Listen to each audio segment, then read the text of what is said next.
my dear friends, now this is my game against Ramirez from the World Championship 2004.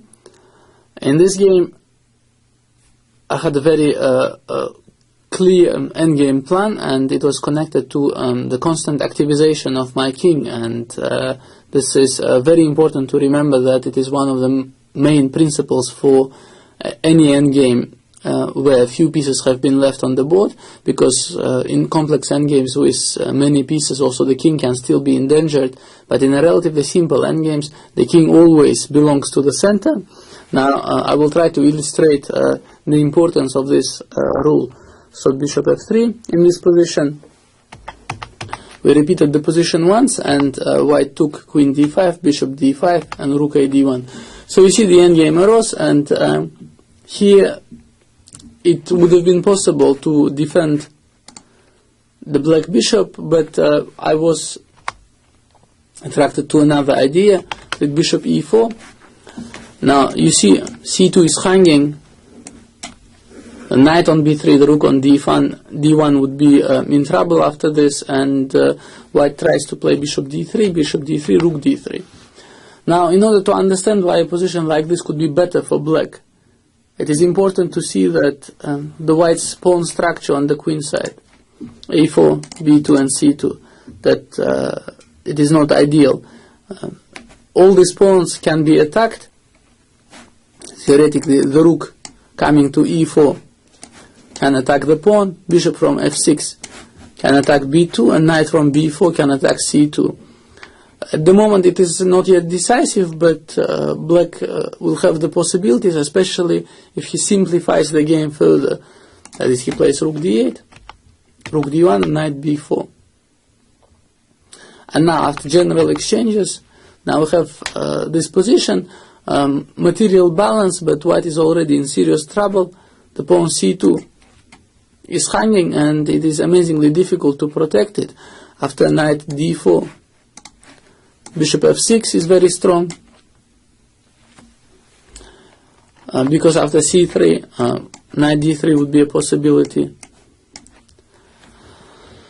And after a passive move like knight a1,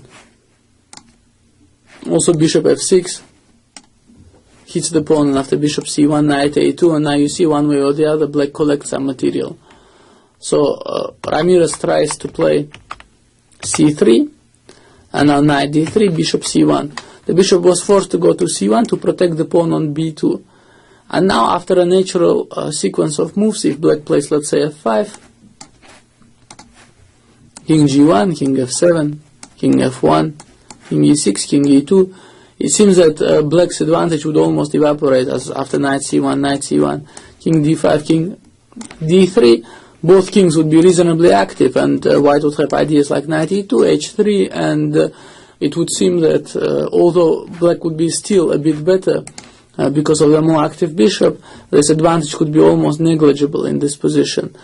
So white might have been reasonably optimistic about the prospect of saving this endgame, and I had to come up with some original idea in order to be able to win it. So you see the white pawn on a4, as I said in the very beginning, can be susceptible to some attack, and the attack comes here in a slightly unusual way.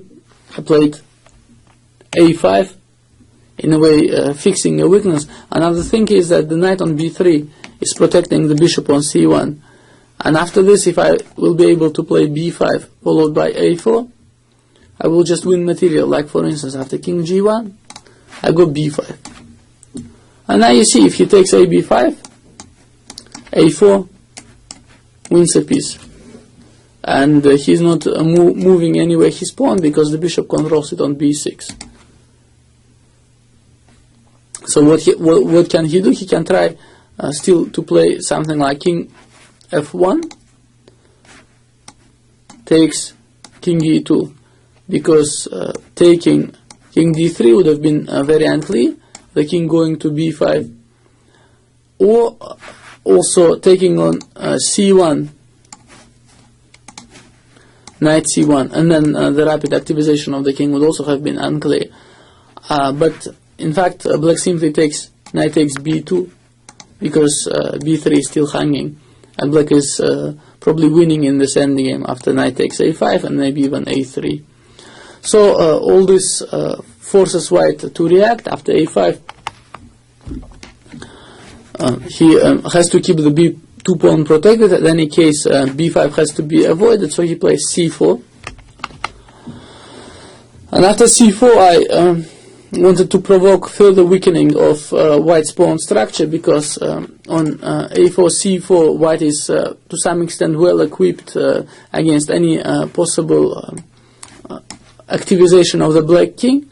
So I thought it is very important to provoke c5. So I played knight e5. Now you see after knight d2, the move like bishop g5 creates trouble for white, because the c4 is hanging and knight d3 is a threat. So he had to do something else, and in fact he played c5, but I was pretty happy to see this, because now the white's pawn structure is pretty broken, and the king now has a very nice opportunity to come to d5, because this square has been weakened and cannot be protected reasonably anymore. White in fact should have looked for counter play after the move like knight c5, attacking b7, and after b6, knight b7, followed by c5. White would have at least managed to exchange some pawns, which is very vital for a defender in this sort of endgame. So after c5, now we should also remember this was a rapid game and it was difficult to keep the full possible precision. I played f6, bishop d2, knight c6, and both kings have been activated. As I mentioned, this game is especially valuable for the clarity of the principle of importance of activization of the king. So if we return to this position, you see both players did not hesitate to bring the king into the center right away, but in fact black was more successful because the square d5 is more important than the square d3. Also from d5 it has further opportunities to penetrate to c4 or e4 once the king will be moved from d3 after knight e5 check. But in fact white is anyway bound to defense of his weak pawns, so black doesn't have to hide it. He just starts by organizing some play on the king side. His general idea is to move the pawns basically and to organize a passed pawn on the side where he is stronger. So he goes f5, bishop c3, g6. Also g5 would have been possible, but it is not necessary to hurry in endgames like this. So g6, bishop d2, bishop knight e5, and the knight was activated further. a5 is still protected, and now black gets access to the square e4 for his king. So after bishop c3, bishop c7, attacking the pawn, you see that black has reached his ideal setup. The king is on e4, very active against the king on e2, and he's threatening to go just with his pawns forward to create a passed pawn and to probably queen it, because his pawns and his pieces are much more active than of his opponent. So white tries some counterplay, goes knight d4, but in fact after bishop e5 he should still have tried a move like c6, with an idea that after bishop takes d4 he takes bishop d4, and after king d4, c takes b7, the pawn would queen. Of course this is unnecessary. Black can take b takes c6, but then after bishop c3 white gets play with b3 and bishop a5. So after c6, b takes c6 would have been probably necessary, and knight c6, bishop c3. Black would keep a large advantage here and just activate his position, but in fact white would still probably find it possible to defend. In the game, however, white played knight e6. He tries to work with ideas like knight d8 or knight f8, but this further weakens the queen side. a4 is vulnerable, and after bishop c3, bc3, now you see that white cannot protect his pawns anymore, and black just starts collecting. Goes king d5, and knight b2. Now you see a4 is hanging. Not much white can do against it, and after several further moves, it became clear that black is now just a pawn up. He protected all his pawns on the king side, and the a-pawn should in fact decide the game.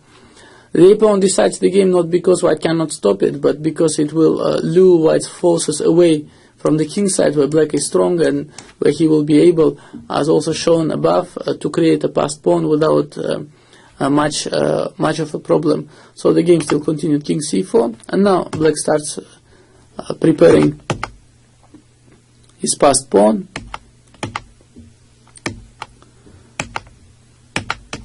Now you see he just advances his pawns, and white is completely helpless against it, and this hopeless position white resigned as the pawn is running all the way to f1. Now you see this game shows that in a position which looked more or less equal, the fact that your king will become more active than that of your opponent can rapidly change the game in your favor. It is also important to notice that in this position, the immediate activization of the king would not be probably sufficient, because he has no square d5 at his disposal. So after knight e5, c5, the activization becomes almost decisive. So you should pay close attention to details like this. I hope you found this game nice and instructive, and we'll proceed with some other examples.